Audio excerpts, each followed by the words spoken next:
Nation. Kahit sa mga handaan at salo-salo, patok rin ang ihaw-ihaw ni Aiza. Kaya naman mula sa paisa-isang stick kada order, gumawa na rin sila ng ihaw-ihaw platter. Lahat ng paboritong tusok-tusok in one bilao.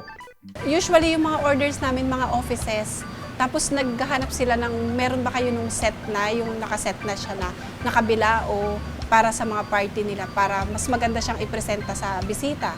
Like yung kumpleto na siya sa isang bilao.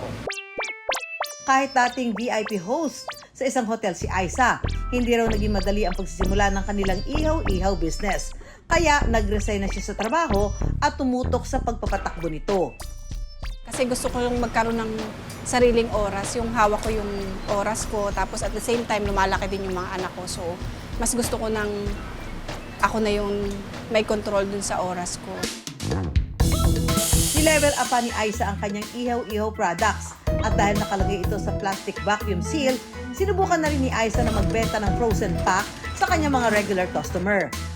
Usually, mga umu-order nun yung mga pang-outing or yung mga nag-stock sa ref nila na anytime gusto nila mag-ihaw sa bahay. Bukas na rin ang negosyo ni Aiza sa mga reseller. Nagkaroon kami ng idea dun sa pagre-resellers kasi maraming pumupunta sa amin na nagtatanong kung meron ba kaming special na price para magagawa sila ng ihawan nila dun sa mga tapat ng bahay nila, ganyan. O kaya yung mga restaurants na wala ng time para maggawa ng mga tinutusok-tusok tsaka yung pagmamarinate.